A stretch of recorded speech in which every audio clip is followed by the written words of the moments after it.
Hello, everyone. Welcome back to English and Inspire. It is so great to be here for another session with you all. You know, I was thinking about this the other day. When you talk to someone face to face, it's a bit like walking a tightrope, but you have this massive, invisible safety net right underneath you. Oh, totally. The body language safety net. Exactly. You have eye contact. You can see their hands moving. You can read a micro expression to tell if they're, confused or if they're just about to laugh at your joke. Right. And those nonverbal cues carry an enormous amount of weight in English. I mean, we rely on them to pace our speech, to gauge tone, and honestly, just to know when it's our turn to actually speak.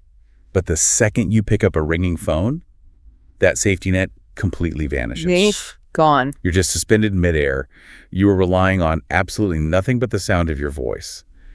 And for a lot of people, especially if you are navigating a language that isn't your mother tongue, that sensation of flying blind causes just instant paralyzing anxiety. Yeah, it really does alter the entire communication environment because without that visual feedback, silence goes from being, a comfortable pause while someone is thinking to this terrifying indicator that something has gone horribly wrong. Yes. You're just sitting there like, hello? Yeah. Are you still there? Exactly. Did they hang up?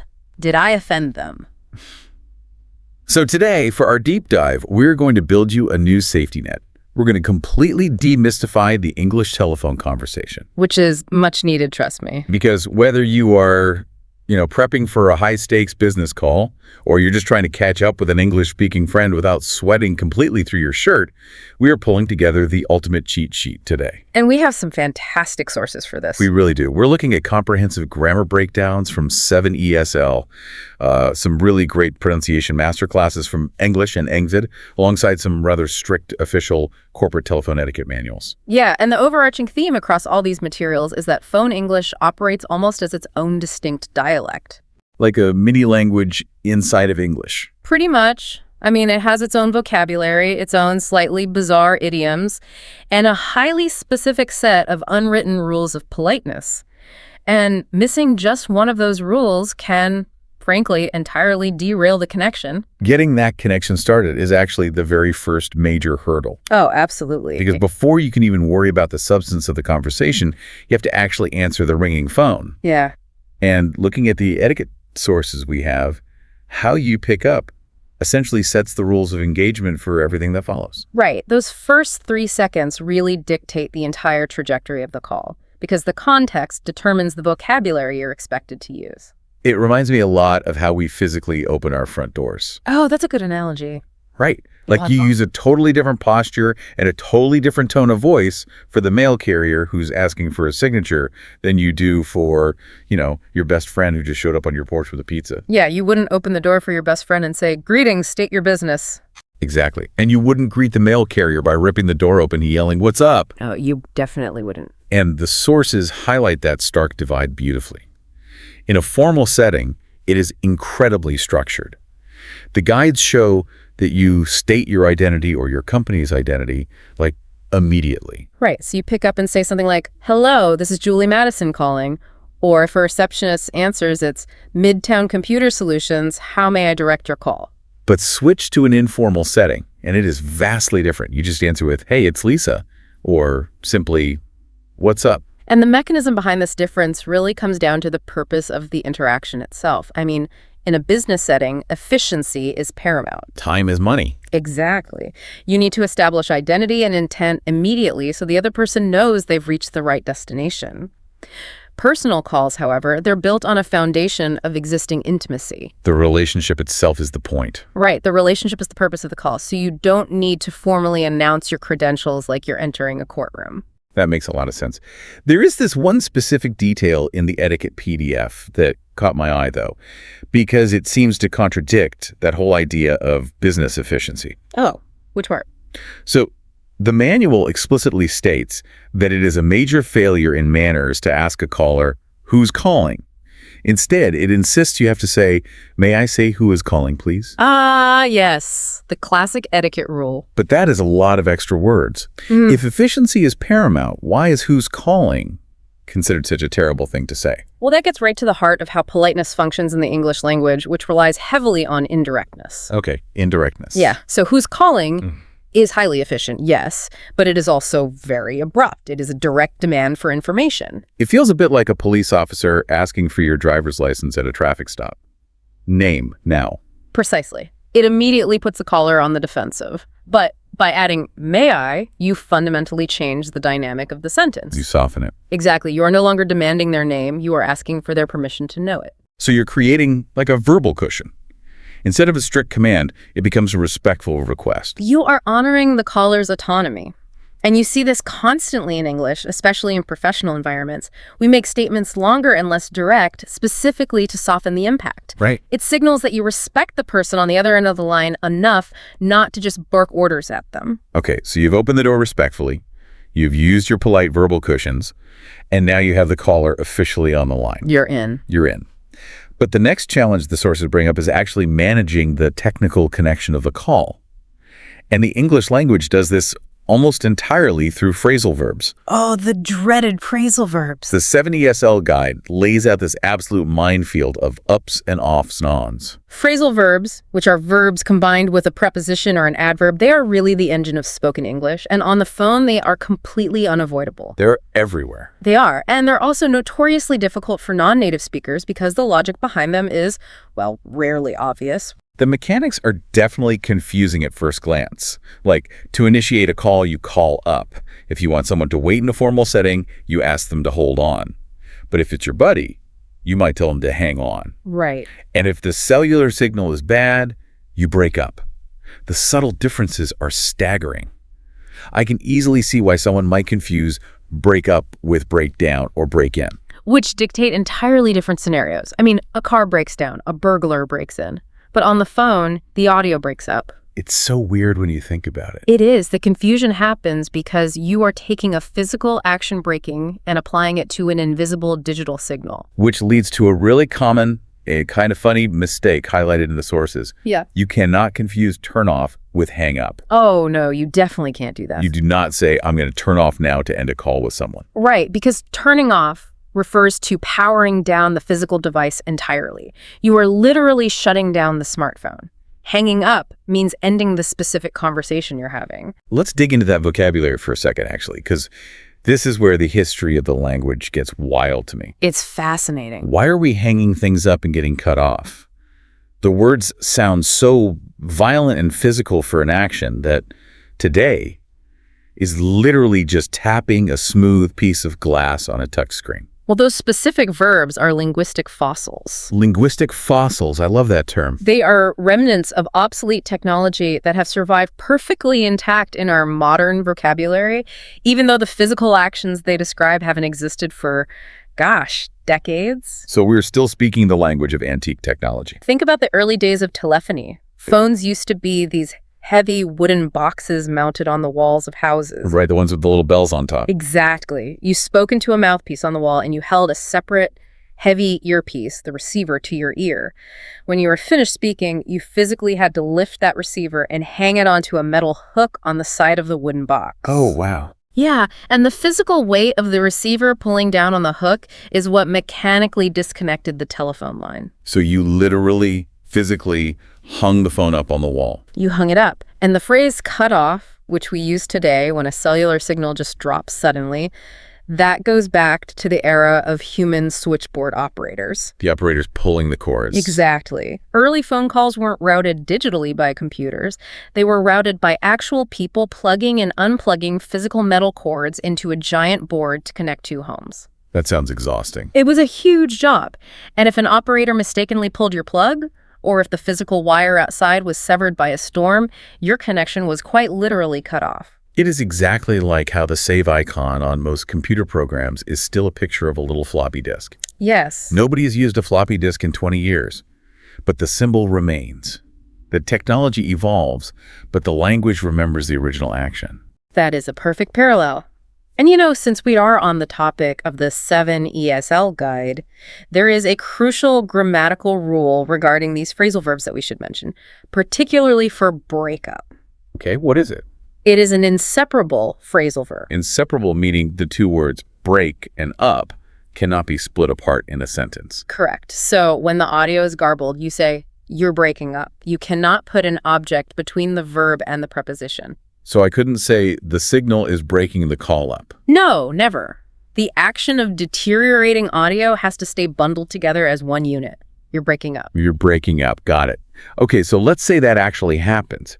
You're connected, nobody has been cut off by a phantom switchboard operator, but suddenly the audio gets garbled. Or maybe the person on the other end is just speaking at 1,000,000 miles an hour and you have completely lost the thread of the conversation. It happens all the time. The guides point out that you have to intervene. But, I mean, jumping in when someone else is talking feels universally rude. In almost any culture, cutting someone off is an insult. It really is a high-stress moment. You are failing to comprehend the information, which is panic-inducing on its own, but your instinct is to just stay quiet because you don't want to offend the speaker by stopping them mid-sentence. Exactly. You just nod and smile at the wall, hoping it makes sense later. But the English and Speak English sources offer transition phrases for this exact scenario. They do, and they're lifesavers. Instead of just yelling, "What?" You say something like, "Sorry, can I jump in here?" Or when you say X, do you mean Y? Much better. But honestly, even with those polite phrases, I'm stuck on the etiquette a little bit. If I jump in, aren't I basically telling the caller that my need to speak is more important than what they are currently saying? Not if you use the right framing. The mechanism of the interruption changes entirely based on the words you choose to surround it. Okay, how so? Well, if you just talk over someone loudly, yes, you are asserting dominance. You are saying your voice matters more. But look closely at the phrasing suggested in the guides. Phrases like, "I'm so sorry for interrupting, but I really want to make sure I understood you correctly." Notice what that sentence accomplishes. You are taking the blame for the pause in conversation. You are saying, "I'm sorry." But more importantly, you are explicitly telling the speaker that their message is so incredibly important to you, you are willing to halt the entire process just to ensure you receive it perfectly. Oh, I see. You're making the interruption about protecting their message, not about asserting yourself. Exactly. You are transforming the interruption from an act of disrespect into an act of deep respect. You are prioritizing their meaning over the smooth, comfortable flow of the chat. That's fascinating. And when someone hears that, they don't feel insulted. They feel valued. They feel heard. That reframing takes so much of the anxiety away. You aren't cutting them off. You are rescuing their point. Exactly. And once you do jump in, there's this brilliant trick from one of the guides for clarifying tricky information. Like if you're trying to spell out an email address over a fuzzy line, they suggest using reference words for confusing letters. Yes, using the NATO phonetic alphabet like Alpha, Bravo, Charlie, or, honestly, simply using common cities and months works just as well. B as in Boston, S as in September. Because over a cellular connection, certain letters are just impossible to distinguish. Oh, definitely. B and D, S and F, M and N. They all sound practically identical when the audio is compressed. It is just a pragmatic tool. It removes the guesswork, and it saves both parties the immense frustration of having to repeat a single letter 5 times in a row. Did you say M or N?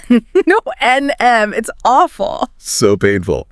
So, all right, we've clarified the details. We've spelled out B as in Boston. The business of the call is concluded. And now we arrive at what feels like the final boss of the telephone conversation. Get off the line. Get off the line smoothly. The graceful exit. It is notoriously difficult, especially for language learners, because it requires timing and a lot of nuance. Before we actually say goodbye, though, the Engbid source covers what to do if the conversation didn't happen at all because the person wasn't available. Right, taking messages. They give specific phrases for handling messages.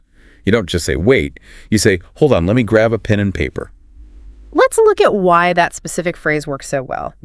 When you ask someone to just wait, you are imposing on their time. It's a command again. Right. But when you say, let me grab a pen, you are providing a reason for the delay. You are shifting the burden to yourself. You are telling them, I am taking the time to physically prepare to record your words. It proves active listening before they even leave the message. It turns a delay into a service for them. That is so smart. The guide also suggests saying, I'm afraid he stepped out, rather than simply saying, he's not here. Because he's not here is a dead end. It is abrupt. But he stepped out implies a temporary absence. Like he'll be right back. Exactly. It suggests the person will return shortly, which is a subtle professional buffer that softens the rejection of the person being unavailable right then. Okay, but let's say we did connect, we had the conversation, and now it is time to end it. The sources are absolutely adamant that you need to use signal phrases. You can't just state your business, say goodbye, and hit the red button. Doing so would be incredibly jarring. Without a transition, it feels like you are hanging up on the person rather than hanging up with them. You really have to signal the end.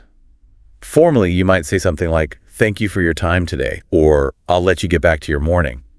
Very professional. Right. And informally, one of the best phrases from the English video is simply, "I've got to run."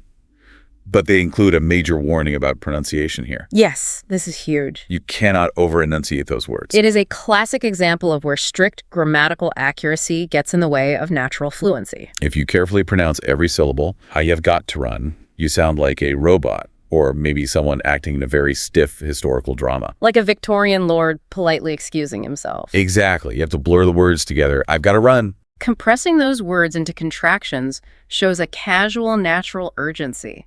It matches the rhythm of native speech. Stiff pronunciation strips the phrase of its informal warmth entirely. Which brings up the biggest question for me. Why do we need all these signal phrases in the first place? "I've got to run. Thanks for your time. It was great catching up." Why the elaborate verbal dance just to say goodbye? Well, it goes all the way back to your opening analogy about the missing safety net. Okay, the body language. Think about how you end a face-to-face conversation. Long before you actually say the word goodbye, your body is already signaling that the interaction is wrapping up. Oh, true. You check your watch, or you shift your weight toward the door. You might grab your keys off the table or stand up from a chair. You slowly break eye contact. Exactly. You are physically telegraphing the end of the conversation. But on the telephone, the other person cannot see a single one of those physical cues. If you don't replace those physical movements with words, the ending feels aggressive. So you literally have to translate, shifting your weight and checking your watch into spoken English. You are building a verbal runway. You need to give the conversation enough runway to land safely. I love that image, a verbal runway. Expressing appreciation, using phrases like, "Thanks a million for the help," or summarizing the next steps we agreed on, these act as the verbal equivalent of a warm handshake as you walk toward the door. To tell the other person, "Hey, we're beginning the transition out of this interaction." Right. That way, when the final goodbye finally arrives, it feels like a natural conclusion, not a door being violently slammed in their face. A verbal runway. So instead of just cutting the engine and dropping out of the sky, you are slowly putting the landing gear down. Precisely. That perfectly explains why a sudden bye feels so deeply uncomfortable to hear. Well, let's look at the journey we've mapped out today for you. We analyzed the opening gambit, understanding the difference between answering the door for the mail carrier and your best friend. We dug into the physical history of phrasal verbs, discovering why we hang up and get cut off like it's 1925. We explored the mechanism of the polite interruption, learning how to rescue someone's point without disrespecting them. And finally, we learned how to put the landing gear down with a verbal runway so we don't accidentally slam the digital door. It is a really robust toolkit for navigating a very specific and often stressful dialect of English. For you listening, having a cheat sheet of these specific mechanisms literally turns telephone anxiety into telephone confidence. When you understand the underlying reasons why we use these phrases, the history, the psychology of politeness, the need to replace body language, you don't have to just blindly memorize words. You understand the steps to the dance. Yes, which lets you focus entirely on the person on the other end of the line. And, there is a broader implication to mastering this that I think is really worth mulling over. Oh. Well, in our current landscape, everyone just defaults to asynchronous communication. We hide behind text messages, Slack channels, and emails. Oh, completely. The classic real-time voice call is actually becoming incredibly rare. It really is. A ringing phone almost feels like a crisis these days. We're so conditioned to text first. Are you free for a call? Exactly. But because it's rare, being excellent at it is becoming a unique differentiator. In a sea of text-based noise where tone is constantly misread and nuance is totally lost, the ability to confidently navigate a voice call without the safety net of body language. It might just be a modern superpower. A superpower. I like that. It offers a massive, distinct advantage in building genuine, empathetic human connections that a text message simply cannot replicate. You cannot build true rapport with an emoji. No, you can't. Well, that is a perfect thought to leave you with today. Put that landing gear down smoothly on your next call, and we will see you next time.